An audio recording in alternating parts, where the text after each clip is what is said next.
छुपल है सामान गोरिया पनहु घाट। अरे सरवा जब ऐसा ऐसा गाना गावा ताड़े समझ में नहीं आवत कि तोहनी के का करी।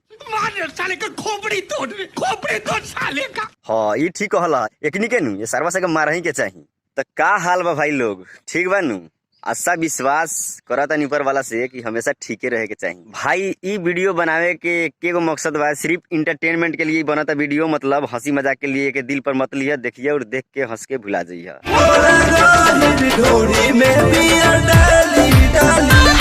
ए भैया तू और कुछ में डालना था, लाड़ कहता कि गही ढोणी में बियर डाली, तोहनी साले जियबो थोड़े गही ढोणी में बियर डाली, उस बियर डाले वाला जगह होखेला का है? साले का खोपड़ी तोड़ साले का। जब वो में ढोणी में जब बियर डलाई तो गिलास के कौन जरूरी पड़त है? वही में ढार ढार के लोग पियत सफल लौटचट बड़ा है। एगो काम कर, तू ढोणी में छोड़ा, तू हो में डाल द, समझिए गेल होइबा। समझ रहे हो? मैंने गिलास में कुछ और मत समझ जाइए।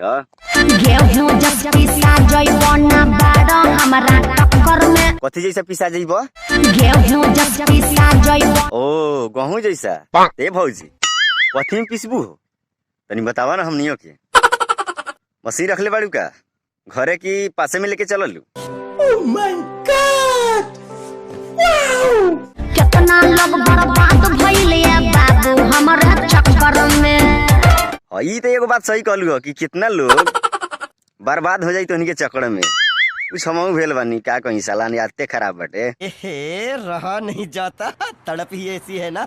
जब लेना वो सब बारे में सोचम न दिमाग सरवा कामे न करेला। हम हई बंगाल के जानीला ढेर जादू अंतर जंतर जादू मंतर। अच्छा तो तू बंगाली बाड़ू, तोरा मतलब अंतर मंतर जंतर आवेला। एगो काम कर, हमरा हे मंतर एगो मार के दिखावा ना, खराब कर दतनी तब न जानम कि तोरा पास मंतर उंतर बा। कहताड़ू कि हम हई बंगाली आवेला हमरा मंतर जंतर, हमरा लड़वा आवेला। सीधा कहो ना कि हऊ करवावे आवेला, तोरा कुछो ना आवेला, पैसा टाने आवेला। कौन है ये लोग, कहाँ से आते हैं? अगर भाई थोड़ा भी वीडियो पसंद आए तो प्लीज भाई चैनल के सब्सक्राइब कर लिया, कमेंट में जरूर लिख के बताइए भाई कि वीडियो कैसा लागल।